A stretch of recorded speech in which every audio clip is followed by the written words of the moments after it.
తెలంగాణ రాష్ట్ర సాధన కోసం తన జీవితాన్ని అంకితం చేసిన మహా గొప్ప వ్యక్తి ప్రొఫెసర్ జయశంకర్ అని, ఆయన ఆశయ సాధన కోసం ప్రతి ఒక్కరూ కృషి చేయాలని చేగుంట తహసీల్దార్ స్వప్న అన్నారు. చేగుంట మండల కేంద్రంలోని తహసీల్దార్ కార్యాలయంలో ప్రొఫెసర్ జయశంకర్ జయంతి వేడుకలను తహసీల్దార్ స్వప్న ఆధ్వర్యంలో ఘనంగా నిర్వహించారు. ఆయన చిత్రపటానికి పూలమాలలు వేసి నివాళులు అర్పించారు. అనంతరం ఆమె మాట్లాడుతూ, తెలంగాణ రాష్ట్ర సాధనలో ప్రొఫెసర్ జయశంకర్ సార్ జీవితాన్ని అంకితం చేయడం జరిగిందని, తెలంగాణ రాష్ట్ర సాధనలో కీలక పాత్ర పోషించిన మహా గొప్ప వ్యక్తి ప్రొఫెసర్ జయశంకర్ సార్ అని, ఆయన అడుగుజాడల్లో నడుస్తూ ఆయన ఆశయ సాధన కోసం ప్రతి ఒక్కరూ కృషి చేయాలని తెలిపారు.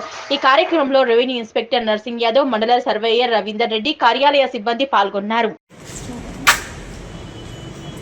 తెలంగాణ రాష్ట్ర అవతరణ కోసము తన జీవితాన్ని త్యాగం చేసి తెలంగాణ రాష్ట్ర సాధనకు ప్రయత్నించిన ప్రొఫెసర్ జయశంకర్ సార్ గారి జయంతి సందర్భంగా ఈరోజు ఆయన జయంతిని సెలబ్రేట్ చేసుకోవడం జరిగింది తహసీల్దార్ ఆఫీస్లో చేగుంట మండలం.